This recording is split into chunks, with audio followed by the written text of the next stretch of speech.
meus versos favoritos de Paulo é o que está lá em Efésios, capítulo 1, verso 3, quando Paulo diz: Bendito o Deus e Pai de nosso Senhor Jesus Cristo, que nos abençoou com toda sorte de bênçãos nas regiões celestiais em Cristo Jesus. Ele nos abençoou com toda sorte de bênçãos. E esse texto me faz pensar que Deus abençoa não coisas, Deus abençoa pessoas. Deus abençoou Abraão, Deus abençoou Isaac, Deus abençoou Jacó, Deus abençoou tantas pessoas. Agora, quando Deus abençoa uma pessoa, o que essa pessoa toca prospera. Quando Deus abençoa uma pessoa, o que essa pessoa toca prospera. Bendito o Deus e Pai de nosso Senhor Jesus Cristo, que nos abençoou com toda sorte de bênçãos espirituais nas regiões celestiais em Cristo Jesus. Algumas semanas eu ganhei uma agenda, e a irmã que me deu a agenda disse: pastor, isso aqui é para você anotar todas as bênçãos que você recebe. Eu disse: irmã, então eu vou encher essa agenda muito rápido. Eu vou fazer o seguinte, eu vou anotar não as bênçãos corriqueiras do dia a dia, eu vou anotar as bênçãos especiais. E nesse fim de semana eu recebi algumas bênçãos especiais, e uma delas é poder estar aqui e participar desse evento com vocês. Eu tenho sentido a presença de Deus nesse lugar. Eu tenho sido ricamente alimentado pelas mensagens que foram transmitidas aqui. E eu vou voltar para casa com a bateria recarregada, cheio do Espírito Santo do Senhor, com a presença do Senhor, porque o Senhor se manifestou neste lugar, eu tenho certeza disso. E Ele vai continuar se manifestando neste lugar. Agora, de manhã, nesse momento, nós vamos estudar sobre a fidelidade de Jesus. Jesus como nosso exemplo de fidelidade. No segundo momento, nós vamos então estudar qual é a resposta. Qual é a resposta que Deus espera, uma vez que Deus foi fiel em cumprir o plano da salvação, qual é a resposta que Ele espera de cada um de nós. Mas já, nesse momento, nós vamos tirar lições de mordomia da vida e do exemplo de Jesus. Então vamos, como estamos, vamos curvar a nossa fronte e vamos pedir a Deus a sua bênção para o estudo da sua palavra nesse momento. Vamos orar. Bondoso Deus e Pai que estás nos céus, nós te louvamos, ó Deus, pela grandeza do teu poder, por aquilo que o Senhor é. O Senhor é o Deus criador do céu, da terra, do mar e das fontes das águas. O Senhor é o mantenedor de todas as coisas, e todas as coisas nós devemos a Ti. Nós agradecemos, ó Deus, porque o Senhor nos dá o privilégio nessa manhã de estarmos juntos e estudarmos a Tua palavra. Mas nós te pedimos humildemente, Senhor, que o Senhor nos conceda a iluminação do Espírito Santo. Nos dá um coração sábio, entendido, mas antes de tudo nos dá um coração humilde, para compreendermos que dependemos do Espírito Santo, para entendermos o Teu plano para a nossa vida.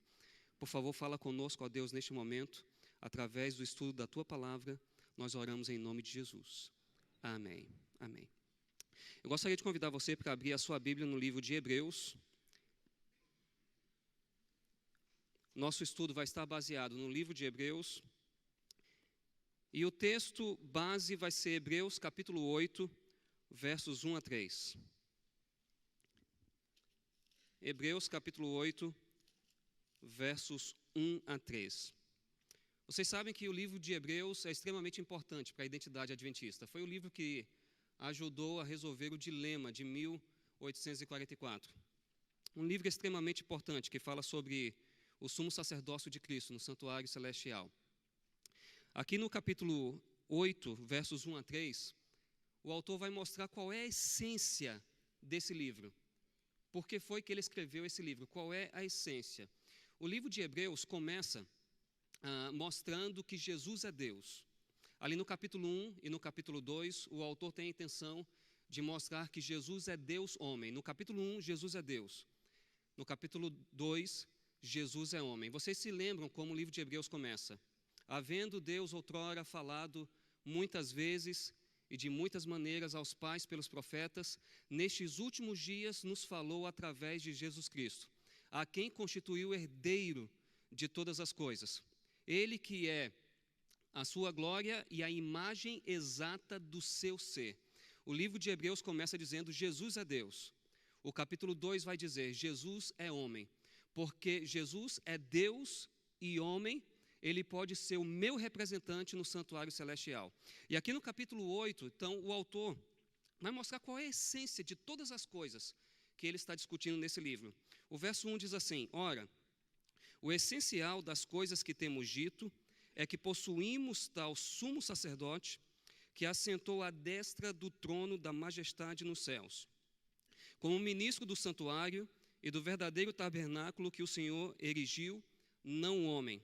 Verso 3: pois todo sumo sacerdote é constituído para oferecer tanto dons como sacrifícios, por isso era necessário que também esse sumo sacerdote tivesse o que oferecer. Então, o autor está falando de Jesus como nosso sumo sacerdote, e esse sumo sacerdote precisava ter algo para oferecer, precisava ter uma oferta. E que oferta é essa? Capítulo 9, verso 12 e verso 14. O verso 12 diz assim: não por meio de sangue de bodes e de bezerros, mas pelo seu próprio sangue, entrou no Santo dos Santos, uma vez por todas, tendo obtido eterna redenção. Verso 14.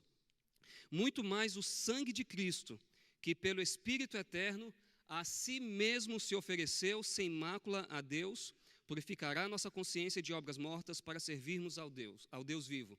Então, Jesus é apresentado como sumo sacerdote, e ele precisava ter algo para oferecer. E que algo é esse que Jesus oferece? É o seu sangue, a sua própria vida. Para nós entendermos algumas lições de mordomia, aqui no livro de Hebreus, a gente precisa saber para quem o livro de Hebreus foi escrito e quais eram as condições das pessoas que eram o público-alvo desse livro. E nós vamos ver isso no capítulo 10, versos 32 a 34.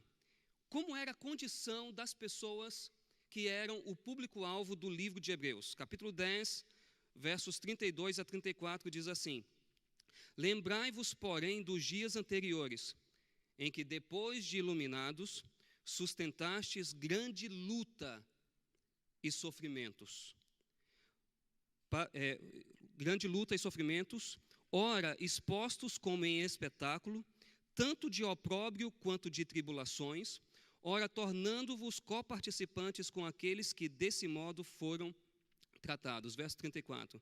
Porque não somente vos compadecestes dos encarcerados, como também aceitastes com alegria o espólio dos vossos bens, tendo ciência de possuirdes vós mesmos patrimônio superior e durável. Para quem o livro de Hebreus foi escrito? Qual era a condição das pessoas que receberam esse livro, que eram o público-alvo desse livro? Eram pessoas que passaram por intenso sofrimento. A palavra luta que aparece aqui é uma palavra que nós utilizamos muito comumente na língua portuguesa, é uma palavra do mundo dos esportes. A palavra atlesis. É uma palavra muito parecida com a palavra atleta, e a palavra atleta vem exatamente daqui, mas essa palavra, nesse momento, ela tinha um significado um pouco diferente do significado que ela tem hoje. Ela também significava o esforço físico de um atleta, mas ela também podia significar insulto, dano físico, desgraça pública, prisão e confisco de bens. E isso é confirmado no verso 34, quando o autor diz: como também aceitastes com alegria o espólio dos vossos bens. O livro de Hebreus foi escrito para um grupo de pessoas que havia perdido seus bens, e isso acontecia porque o cristianismo, nessa época, era tido como uma ameaça ao Império Romano.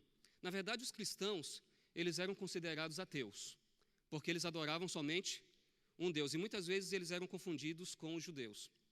Então, eles eram considerados ateus. Na mente de um romano, isso é inconcebível, você adorar somente um Deus, isso é ateísmo.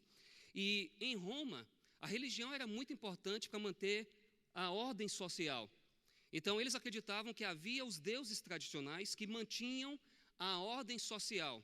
Se havia um grupo que não adorava os deuses romanos, então esse grupo era uma ameaça para a ordem social romana.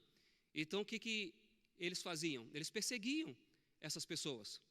E eles confiscavam os bens dessas pessoas. Então, o livro de Hebreus foi escrito para um grupo de pessoas que estavam enfrentando luta, tormento, prisão, perseguições.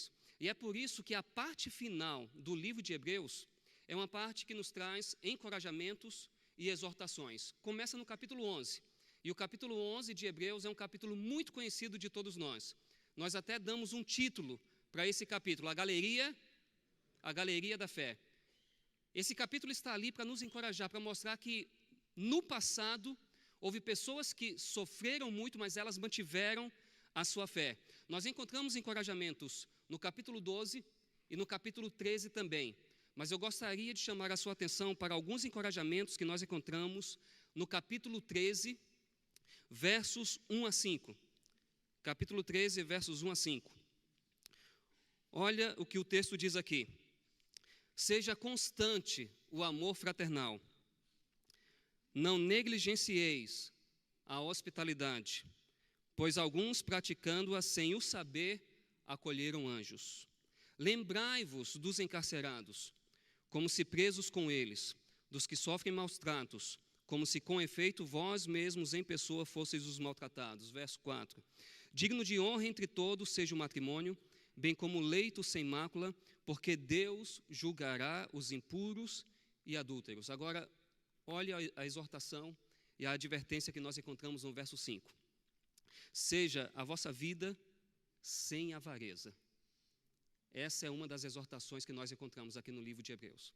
Pessoas que estavam em luta, pessoas que perderam tudo, e o autor está dizendo, vivam a vida de vocês sem avareza. O autor está muito preocupado com isso.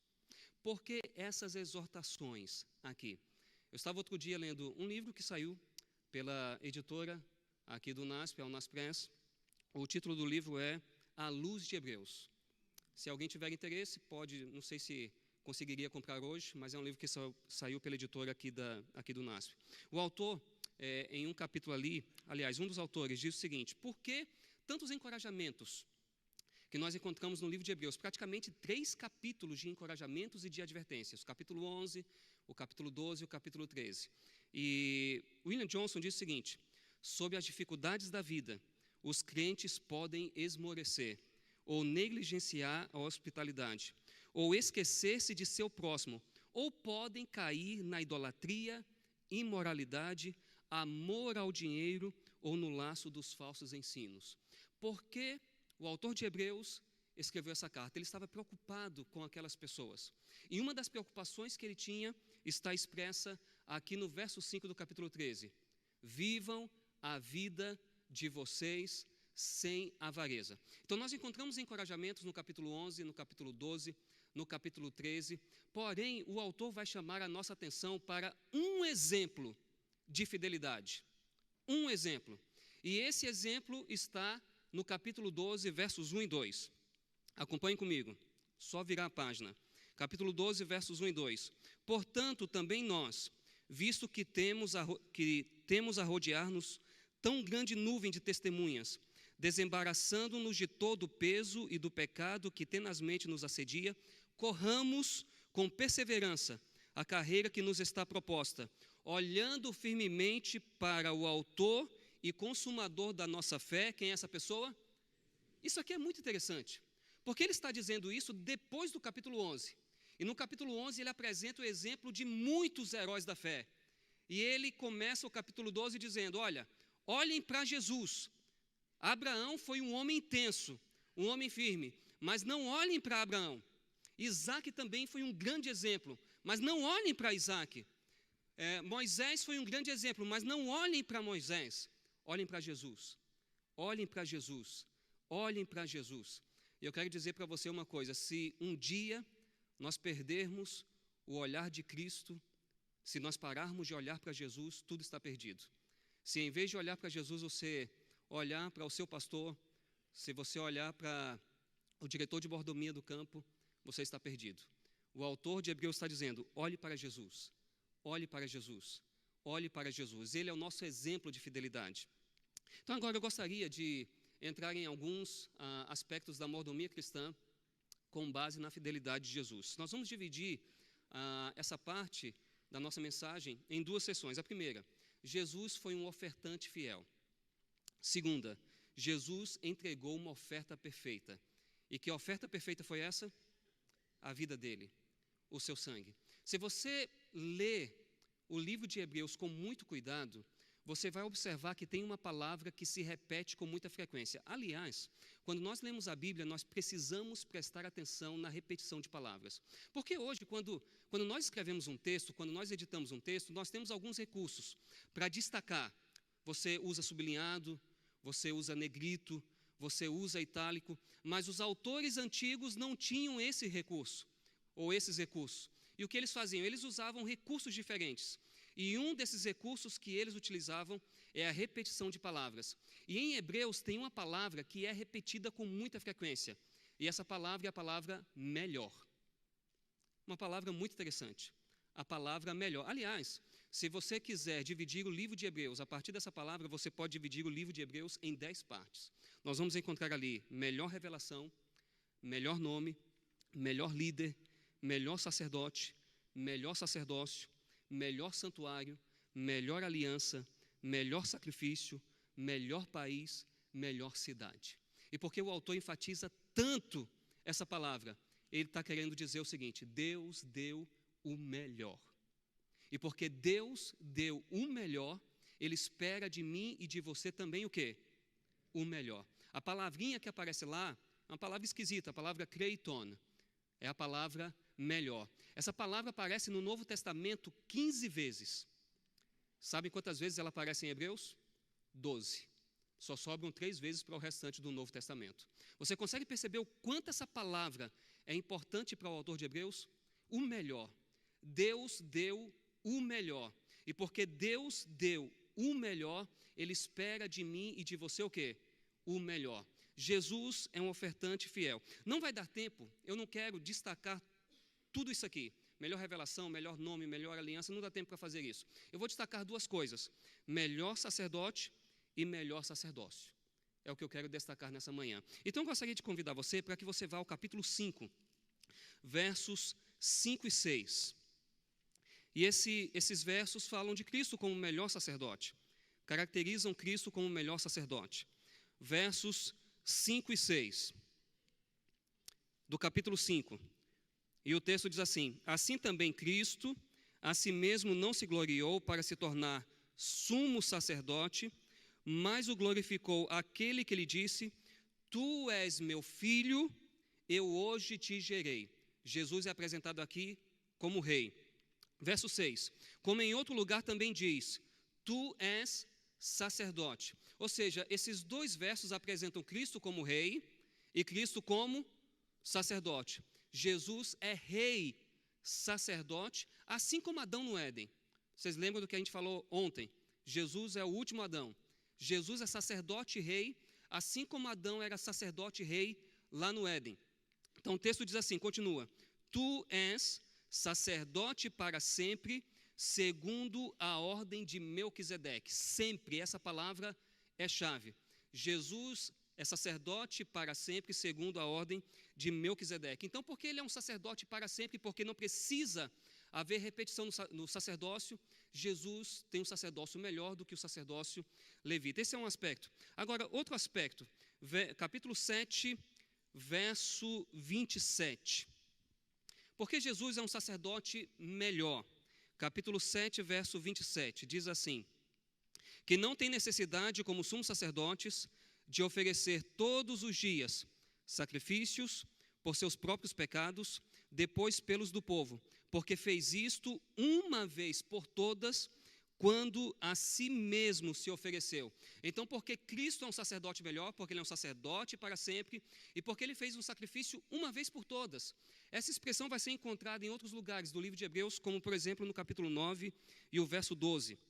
Acompanhe comigo, por favor.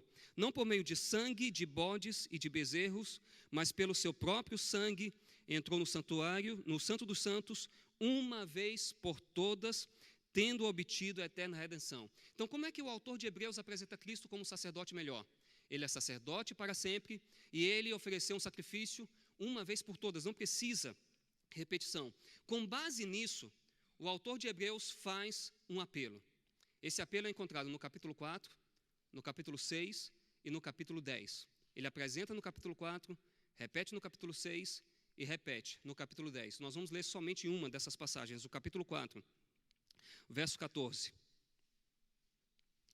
Capítulo 4, verso 14, que diz assim: tendo, pois, a Jesus, o Filho de Deus, isso ele apresentou no capítulo 1, como grande sumo sacerdote, que penetrou os céus, conservemos firmes a nossa confissão. Conservemos firmes a nossa confissão. A nossa confissão, aqui no livro de Hebreus, significa o seguinte: a minha resposta de fé. A nossa resposta de fé. Cristo fez tudo isso. Cristo deu o melhor. Então agora nós precisamos dar uma resposta para Ele. E isso vai ser o tema do nosso segundo seminário, nessa manhã. Mas eu queria deixar aqui uma pergunta para reflexão. Se Cristo tem um sacerdócio melhor, se Cristo é melhor, quão melhor Ele não é em relação a todas as coisas comuns do cotidiano? Eu coloquei aqui uma pergunta para mim mesmo. Estou realmente disposto a lançar sobre Jesus todo o peso da minha fé? Confio nele o suficiente para isso? Estou disposto a lançar sobre Jesus todo o peso da minha fé? Confio nele o suficiente para isso? Jesus é um sacerdote melhor, Jesus tem um sacerdócio melhor. E isso nós vamos ver lá no capítulo 7, versos 1 a 10. Eu não vou ler todos esses versos. Eu quero apenas chamar a atenção de vocês para alguns detalhes. Então, Cristo é um sacerdote melhor, Cristo tem um sacerdócio melhor. Nós temos duas evidências disso aqui no capítulo 7. A primeira evidência, Cristo é apresentado como o antítipo de Melquisedeque. Eu quero ler pelo menos os versos 1 a 3 do capítulo 7. Olha o que diz aqui. Porque este Melquisedeque, rei de Salém, sacerdote do Deus Altíssimo. Eu preciso dizer para você que na história de Israel, rei e sacerdote eram coisas distintas. Os que chegaram mais próximos foram Davi e Salomão. Depois disso, essas duas funções são bem separadas na história de Israel. Mas aqui no capítulo 7 de Hebreus, então, apresenta Melquisedeque.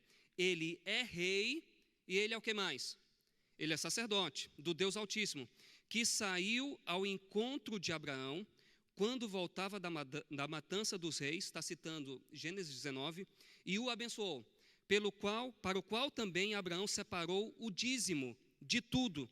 Primeiramente se interpreta rei de justiça, depois também é rei de Salém, ou seja, rei de paz. Verso 3, sem pai, sem mãe, sem genealogia, que não teve princípio de dias, nem fim de existência, entretanto, feito semelhante ao Filho de Deus, permanece sacerdote perpetuamente.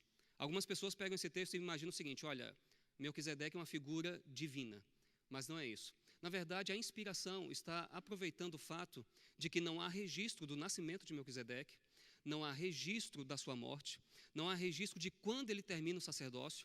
A inspiração pega isso e transforma Melquisedeque em um tipo de Cristo.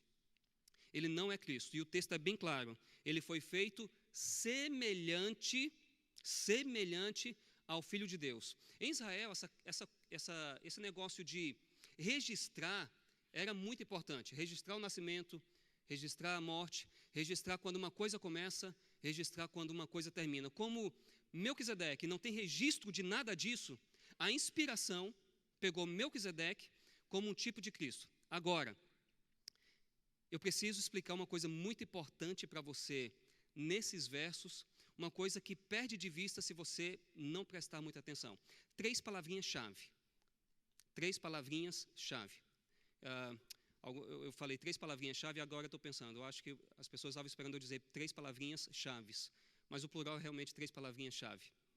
Eu fui professor de língua portuguesa antes de me tornar pastor. Nós temos aqui 3 palavrinhas-chave. Palavra encontro, a palavra abençoou e a palavra dízimo. 3 palavrinhas-chave. A palavra encontro, a palavra abençoou e a palavra dízimo. A palavra encontro é a primeira que aparece nesses versos. Está no verso 1. Quando voltar, segunda parte. Rei de Salém, sacerdote do Deus Altíssimo, que saiu ao encontro de Abraão, quando voltava da matança dos reis. A próxima palavra, das 3 palavrinhas-chave que aparece, é a palavra abençoou. Então, você tem encontro, você tem abençoou, e a palavra dízimo vai aparecer no verso 4. Considerai, pois, como era grande esse a quem Abraão, o patriarca, pagou o dízimo. Então, nós temos as palavras nessa ordem: encontro, abençoou e a palavra dízimo. A palavra abençoou vai aparecer depois, aqui no verso 6. Entretanto, aquele cuja genealogia não se inclui entre eles, recebeu dízimos de Abraão e abençoou o que tinha as promessas. A palavra encontro vai aparecer novamente no verso 10. Porque aquele ainda não tinha sido gerado por seu pai, quando Melquisedeque saiu ao encontro deste. Então, como é que as palavras aparecem? Qual é a ordem em que as palavras aparecem? Você tem encontro, abençoou, dízimo. Dízimo, abençoou, encontro. Eu vou repetir: encontro, abençoou, dízimo. Dízimo, abençoou, encontro. Qual é a palavra que se encontra no centro? A palavra dízimo. Agora eu preciso explicar uma coisa muito importante. Então você tem encontro, abençoou, dízimo. Dízimo, abençoou, encontro. A mentalidade do escritor hebraico é muito diferente da mentalidade do escritor ocidental. Então eu falei agora há pouco que nós temos um jeito para enfatizar as coisas. Nós usamos sublinhado, nós usamos negrito, nós usamos itálico, nós temos alguns recursos para enfatizar algumas coisas. O escritor hebraico, ele utilizava recursos diferentes, vários recursos, e um deles é esse aqui, eu já falei, a repetição, e outro é esse que está aqui. Ele começa a escrever de uma forma que ele coloca no meio, no centro, aquilo que é mais importante. Então você tem encontro, abençoou, dízimo. Dízimo, abençoou, encontro. Eu vou explicar o que está acontecendo aqui a partir do livro de Apocalipse. Todo mundo ama o livro de Apocalipse. Então, vou dar um exemplo disso aqui no livro de Apocalipse. O livro de Apocalipse, no capítulo 1, versos 1 a 8, apresenta a introdução do livro. Você vai lá para o final, Apocalipse 22, versos 6 a 21, você tem a conclusão. Entre a introdução e a conclusão, você tem 7 sessões no livro de Apocalipse. Sessão número 1, começa lá no capítulo 1, verso 9, aí você tem o capítulo 2 e o capítulo 3, é a sessão que nós chamamos de sessão das igrejas. Depois, lá no capítulo 4, começa uma nova sessão. Capítulo 4, capítulo 5, capítulo 6, capítulo 7 e o capítulo 8, verso 1. Nós temos a sessão dos selos. Mas, pastor, os selos vão ser apresentados no capítulo 6 e o selamento no capítulo 7. Mas os capítulos 4 e 5 são a introdução, uma cena do santuário introduzindo essa sessão. Então, nos capítulos 4, 5, 6, 7, capítulo 8, verso 1, você tem os selos. No capítulo 8, verso 2, seguindo ali pelo capítulo 9, capítulo 10, capítulo 11, até o verso 18, você tem a sessão das trombetas. No capítulo 11, verso 19, você tem a introdução da próxima sessão. Aí você segue o capítulo 12, capítulo 13, capítulo 14, capítulo 15 até o verso 4. E nós chamamos essa sessão de a crise final. No capítulo 15, verso 5, capítulo 16, capítulo 17, capítulo 18, você tem a sessão das pragas. Capítulo 19, capítulo 20, o milênio. Capítulos 21 e 22, você tem a Nova Jerusalém. Eu não sei se você decorou cada sessão, eu vou repetir. As igrejas, os selos, as trombetas, a crise final, as pragas, o milênio, a Nova Jerusalém. 7 sessões. Agora, vamos fazer um exercício, vamos comparar as sessões. Primeira sessão, as igrejas. Última sessão, quem se lembra? Nova Jerusalém. Primeira sessão, as igrejas, a igreja militante. Última sessão, a Nova Jerusalém, a igreja triunfante. Então, a primeira sessão corresponde com a última sessão. Vocês se lembram do pastor Stelly ontem? Falando de 5 derramamentos do Espírito Santo? O primeiro corresponde ao 5º, o segundo corresponde ao 4º, e o que sobra, o que está ali no meio? O terceiro. Está falando ali sobre Paulo. E essa é uma sessão muito importante no livro de Atos. Então, no livro de Apocalipse, primeira sessão, as igrejas, igreja militante. Última sessão, Nova Jerusalém, a igreja triunfante. Segunda sessão, os selos. Sexta sessão, o milênio. Essas sessões se correspondem. De que maneira? A sessão dos selos vai mostrar como Deus está trabalhando na obra de salvação nessa era, na era cristã. A sessão do milênio, lá nós vamos saber como Cristo conduziu esse processo de selamento. Os livros serão abertos. Então, a segunda sessão corresponde à sexta sessão. Terceira sessão, quem se lembra? As trombetas. Quinta sessão, quem se lembra? As pragas. Tanto as trombetas quanto as pragas são juízos de Deus derramados sobre a terra, mas há uma diferença entre as duas. As trombetas são juízo sem mistura, aliás, com mistura de misericórdia. Porém, as pragas são juízos de Deus sem mistura de misericórdia. Sobra uma sessão. Qual foi a sessão que sobrou? A crise final. Apocalipse 11:19 até Apocalipse 15:5. O que você encontra em Apocalipse 11:19? João viu o santuário e a arca de Deus. No capítulo 15, verso 5, ele vê a arca novamente. No verso 8, ele vê uma nuvem de fumaça, manifestação da glória de Deus. Relembrando Êxodo capítulo 25, verso 8 e 1 Reis 8. No capítulo 11, verso 19, está começando o juízo investigativo. No capítulo 15, versos 5 a 8, está terminando o juízo investigativo. Para quem essa sessão foi dirigida? Para o povo do advento. Essa sessão foi dirigida para mim e para você. E o Espírito Santo está dizendo, preste muita atenção. Tudo é importante no livro, mas preste muita atenção nisso aqui. Então, essa é a estrutura do livro de Apocalipse. Então, você tem uma parte aqui, outra parte lá, se correspondendo. No meio, aquilo que é mais importante. Aqui em Hebreus, capítulo 7, nós temos a sequência. Encontro, abençoou, dízimo. Dízimo, abençoou, encontro. Qual é a palavra-chave de Hebreus 7, versos 1 a 10? É dízimo. Agora, eu queria chamar a atenção de vocês para um detalhe. Na verdade, eu queria fazer um exercício com vocês. Eu vou ler, vocês vão acompanhar a leitura de alguns versos e vocês vão contar quantas vezes a palavra dízimo aparece, ok? Então, eu vou ler, vocês vão acompanhar e eu quero que vocês contem quantas vezes a palavra dízimo aparece nesses versos. Então, vamos começar, verso 1. Porque este Melquisedeque, rei de Salém, sacerdote do Deus Altíssimo, quando voltava da matança dos reis, e o abençoou. Verso 2, para o qual também Abraão separou o dízimo. Começa a contar. De tudo, primeiramente se interpreta rei de justiça, depois também é rei de Salém, ou seja, rei de paz. Verso 3, sem pai, sem mãe, sem genealogia, que não teve princípio de dias, nem fim de existência, entretanto feito semelhante ao Filho de Deus, permanece sacerdote perpetuamente. Verso 4. Considerai, pois, como era grande esse a quem Abraão, patriarca, pagou o dízimo. Conte. Tirado dos melhores despojos. Verso 5. Ora, os que dentre os filhos de Levi recebem o sacerdócio, têm mandamento de recolher, de acordo com a lei, os dízimos. Não perca a conta. Ou seja, os dízimos do povo, ou seja, seus irmãos, embora tenham este descendido de Abraão. Entretanto, aquele cuja genealogia não se inclui entre eles, recebeu dízimos de Abraão e abençoou o que tinha as promessas. Verso 7. Evidentemente, é fora de qualquer dúvida que o inferior é abençoado pelo superior. Aliás, aqui são homens mortais os que recebem dízimos, porém, ali, aquele de quem se testifica que vive. Verso 9.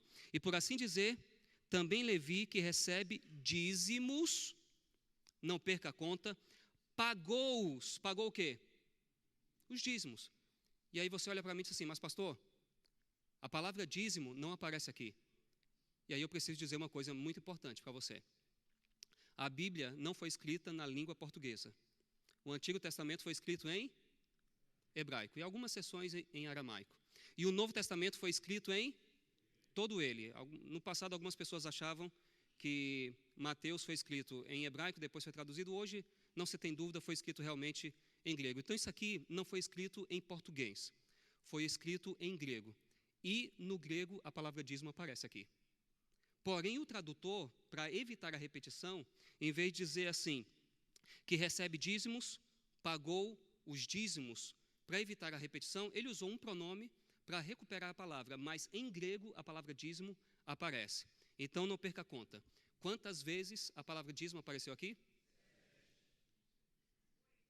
8? Quantos acham que foi 7? Levanta a mão. Quantos acham que foi 8? Levanta a mão. Opa! Então, 7 vezes. Vocês não acham isso interessante? 7 vezes a palavra dízimo aparece aqui. Mas tem mais. Tem mais. Eu preciso chamar a atenção de você para outro detalhe. A palavra dízimo aparece 7 vezes, mas em grego nem sempre é a mesma palavra. O autor utiliza 3 palavras diferentes para dízimo. Ele usa o substantivo, dízimo, que na verdade é um adjetivo que se transforma num substantivo. Significa, a palavra que ele aparece é a palavra décima, mas a gente supre o substantivo, décima parte. Então, significa dízimo. Ele usa um verbo que significa dizimar e usa outro verbo que também significa dizimar, mas é um verbo muito enfático. Mas eu não vou entrar nesses detalhes, eu só quero chamar a sua atenção para algo importante. No verso 2, o texto diz assim, Abraão separou o dízimo de tudo. No verso 9, o texto mostra que através de Abraão, Levi devolveu o dízimo. Então, a seção 1 corresponde à seção 7. A seção 1 corresponde à seção 7. Eu não vou passar por todas as seções, mas eu quero ir direto à seção que se destaca, que é a seção 4. E na seção 4 nós encontramos o seguinte, está no verso 6. Melquisedeque recebeu o dízimo de Abraão. Melquisedeque recebeu o dízimo de Abraão. Agora, existem algumas coisas aqui que são muito importantes para a nossa vida como mordomos de Deus. Eu quero passar por esses detalhes. No verso 2, o texto diz assim, Abraão separou o dízimo de tudo. O que esse verso está dizendo para mim e para você? O dízimo a gente separa. Qual é o significado da palavra santo? O que é ser santo? É ser o quê? Separado. O que foi que Abraão fez com o dízimo? Por que ele separou o dízimo? Porque o dízimo é santo. Então esse verso está nos ajudando a entender que o dízimo é santo. Na seção 2, no verso 4, Abraão deu o dízimo dos despojos da guerra. O que esse texto nos ensina sobre mordomia cristã? Que o dízimo é baseado na renda. Abraão teve despojos de guerra e com base naquilo que ele recebeu, os despojos de guerra, ele dizimou. Então o dízimo é baseado na renda. Mas quem foi que deu a vitória a Abraão naquela guerra que está ali no capítulo 19 de Gênesis? Quem foi que deu a vitória? Deus. Então o dízimo também é um reconhecimento de que toda dádiva, todas as bênçãos vêm de quem? Agora tem outro detalhe importante. Quem foi que recebeu o dízimo de Abraão? Quem foi? Melquisedeque. E esse aqui é o ponto central dos versos 1 a 10 do capítulo 7 de Hebreus. Deus tem um instrumento apontado para receber o dízimo. Deus tem um instrumento apontado para receber o dízimo. Aqui, nesses versos, Melquisedeque recebe o dízimo, mas o texto também mostra que o sacerdócio levítico também recebeu o dízimo. Eu quero resumir o que nós estamos estudando aqui, apresentando 7 observações sobre o dízimo nessa passagem. Primeira observação, nós já falamos sobre isso. O dízimo é santo. Deus manda a gente separar o dízimo. O dízimo é santo. Segunda observação, o dízimo é baseado na renda. Verso 4. Abraão teve os despojos de guerra, com base naquilo que ele recebeu, ele separou o dízimo. O dízimo é baseado na renda. Terceira observação, o dízimo é sinal de reconhecimento. O texto não está falando aqui em Hebreus, mas como o texto está citando Gênesis 19, nós vamos lá para Gênesis 19 e o texto vai mostrar que Deus deu a vitória para Abraão. E por que Abraão separou o dízimo ali? Em reconhecimento de que a vitória vem de Deus. Então, terceira observação, o dízimo é sinal de reconhecimento. Quarta observação, o dízimo é devolvido a um instrumento apontado por Deus. Verso 6, verso 8, verso 9, Melquisedeque e o sacerdócio levítico. Hoje, quem é o instrumento apontado por Deus? É a igreja. Então, a Bíblia não me autoriza a usar o dízimo do jeito que eu quero. A Bíblia não me autoriza a usar o dízimo do jeito que eu quero. O dízimo, ele é levado para um instrumento apontado por Deus. Quinta observação sobre o dízimo. A ênfase do texto está no fato de que Abraão devolveu o dízimo a Melquisedeque. Embora o texto não afirme diretamente, nas entrelinhas está implícito que assim como Abraão devolveu o dízimo a Melquisedeque, o tipo, os filhos espirituais de Abraão devem trazer seus dízimos a Cristo, o antítipo. Em última análise, quando devolvemos os dízimos, é a Cristo que o devolvemos. Quando nós devolvemos o dízimo, é a Cristo, não é para o pastor, não é para a igreja, não é para a associação, não é para a união, não é para a divisão, não é para a associação geral, é para Cristo que nós devolvemos o dízimo. E é por isso que o autor de Hebreus apresenta Cristo como nosso modelo de fidelidade. Ele é um ofertante fiel que apresentou uma oferta perfeita. Então, essa observação é muito importante. Sexta observação. Abraão devolveu o dízimo porque foi abençoado e não para ser abençoado. Aqui tem uma diferença muito grande. Abraão devolveu o dízimo não para ser abençoado. Abraão devolveu o dízimo porque foi abençoado. O que Paulo diz lá em Efésios 1:3, eu citei no início dessa mensagem, em Cristo nós somos abençoados com o quê? Com toda a sorte de bênçãos espirituais nas regiões celestiais. Sétima observação, e isso aqui não são as minhas palavras, eu estou citando um importante autor de um comentário de Hebreus. Ele diz o seguinte: o autor de Hebreus vê o dízimo não como um incidente histórico individual, mas do ponto de vista dos registros da Escritura. Ele está citando Gênesis 19, ele está citando Salmo 110, verso 4, então ele faz isso a partir dos registros da Escritura. E esse autor diz que o dízimo tem validade, com base nesse texto ele diz, o dízimo tem validade e efeito permanentes. Quem disse isso foi Paul Ellingworth. Esse autor é uma das maiores autoridades hoje no livro de Hebreus. Ele não é adventista, mas ele é hoje considerado uma das maiores autoridades no livro de Hebreus. Infelizmente, ele faleceu recentemente. Então, eu vou repetir essa sétima observação. O autor de Hebreus vê o dízimo não como um incidente histórico individual, mas do ponto de vista dos registros da Escritura, tendo validade e efeito permanentes.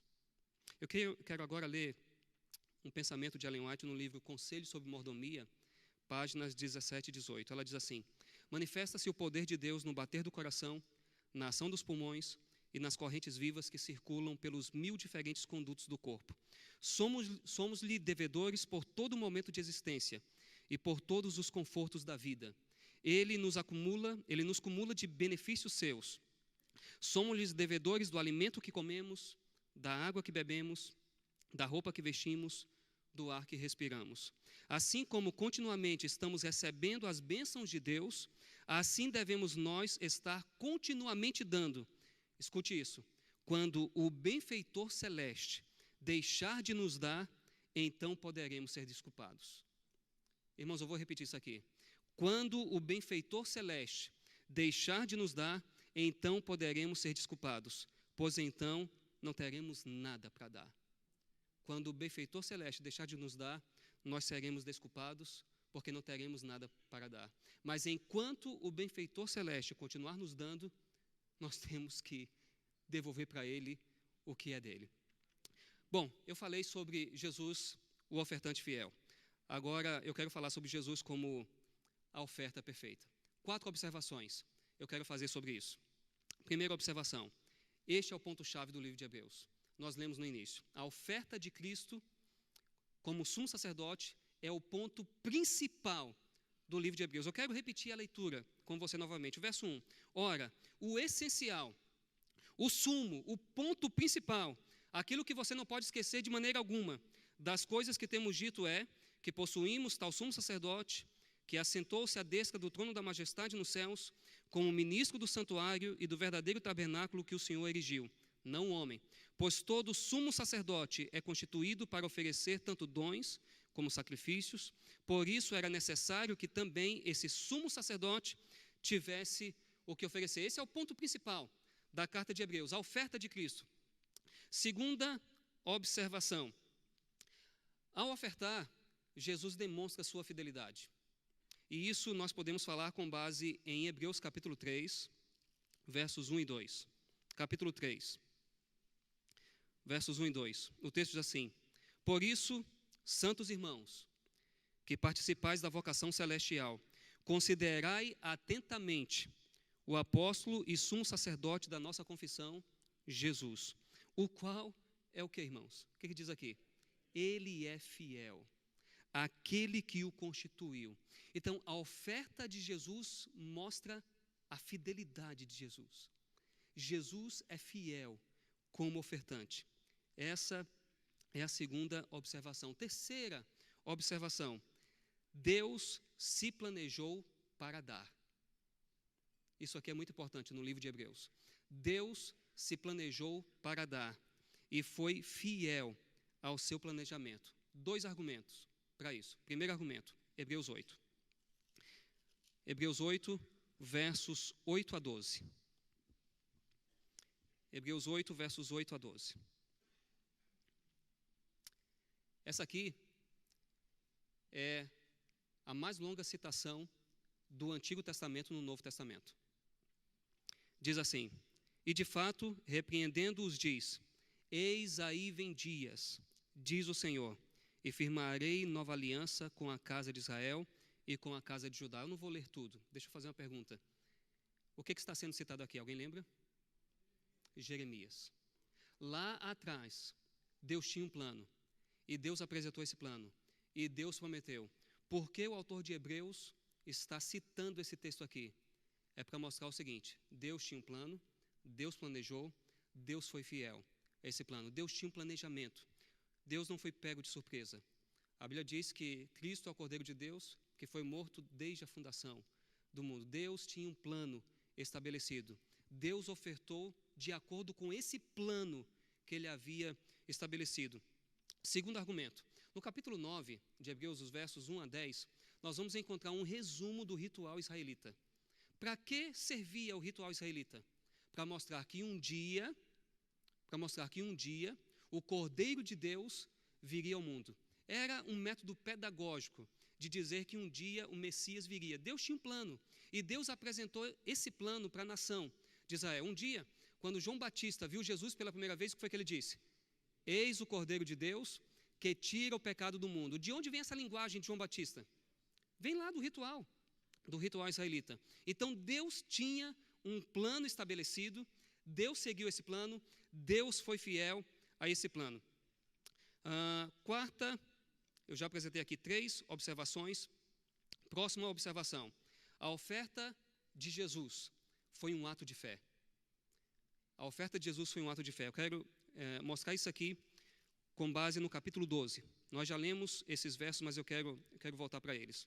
Capítulo 12, versos 1 e 2. Diz assim: Portanto, também nós, visto que temos a rodear-nos tão grande nuvem de testemunhas, desembaraçando-nos de todo o peso e do pecado que tenazmente nos assedia, corramos com perseverança a carreira que nos está proposta, olhando firmemente para o autor e consumador da nossa fé. A oferta de Jesus foi um ato de fé. E o que é a nossa oferta também, irmão, senão um ato de fé? Mas tem mais. Acompanhe comigo, continue comigo a leitura. O qual, em troca da alegria que lhe estava proposta, suportou a cruz, não fazendo caso de ignomínia, e está sentado à destra do trono de Deus. A oferta de Jesus foi um ato de fé. A oferta de Jesus também foi um ato de alegria. Jesus ofertou com alegria, e eu quero relembrar para você uma linda passagem do Antigo Testamento. Isaías 53, verso 11, que diz assim: Ele verá o fruto do penoso trabalho de sua alma e ficará satisfeito. Jesus ofertou com alegria. Tem uma passagem de Ellen White, eu tirei essa passagem lá do Comentário Bíblico Adventista, volume 7, página 357, Ellen White diz assim: foi a fé nos futuros resultados de seu sofrimento e morte que deu forças a Cristo para suportar a vergonha e ignomínia da cruz. Ele sabia que viveria para ver os resultados dos trabalhos de sua alma e ficaria satisfeito. Compartilhar a eternidade com os redimidos de todas as épocas e os seres não caídos de outros mundos foi uma perspectiva que trouxe uma absoluta alegria ao nosso Senhor enquanto ele sofria no Getsêmani e na cruz do Calvário. Foi a alegria de ver pessoas redimidas no reino do céu que levou Cristo a ir até o final, andar a última milha. Ele ofertou com fé, ele ofertou com alegria. Então, irmãos, isso mostra que a fidelidade de Jesus precede a alegria. Jesus ofertou com fé, ele foi fiel, e ele ofertou com alegria, mas a fidelidade dele precedeu a alegria. Da mesma forma, nossa fidelidade hoje precede a alegria completa que desfrutaremos no porvir. Mateus capítulo 25, verso 21 diz assim: muito bem, servo bom e foste fiel no pouco, sobre o muito te colocarei. Entra no gozo do teu Senhor, entra na alegria do teu Senhor. Fidelidade precede, a nossa fidelidade hoje precede a alegria que teremos no porvir. Mas hoje nós já devemos ofertar com alegria, isso nós vamos ver também no segundo tema dessa manhã. Então, 2 pensamentos de Ellen White. A alegria que estava proposta a Cristo foi a de ver pessoas redimidas pelo sacrifício de sua glória, sua honra, suas riquezas e a própria vida. A salvação do homem, eis sua alegria. Quando todos os remidos se reunirem no reino de Deus, ele verá o trabalho de sua alma e ficará satisfeito. Para conhecê-lo, página 101. Conselho sobre Mordomia, 85, ela diz o seguinte: Jesus deu sua vida pela do mundo e dá ao homem valor infinito. Deseja que o homem dê valor a si mesmo e considere seu bem-estar futuro. Na medida em que for mordomo fiel dos bens de seu Senhor, o cristão transbordará de júbilo. Na medida em que for fiel dos bens do Senhor, o cristão transbordará de júbilo. O que Ellen White está tentando mostrar aqui? A obediência a Deus, a fidelidade a Deus traz alegria. Algumas pessoas por aí andam dizendo que dinheiro compra felicidade. E isso é um engano muito grande. Porque, na verdade, o que traz felicidade, segundo Eclesiastes, capítulo 12, versos 13 e 14, não é o dinheiro. O que traz alegria, o que traz felicidade, é a obediência a Deus. Isso também é expresso no Salmo 1, versos 1 a 3. É obediência a Deus, fidelidade a Deus, são essas coisas que trazem alegria. Jesus foi um ofertante fiel. Jesus foi um ofertante fiel que apresentou uma oferta perfeita. Jesus é o nosso grande modelo.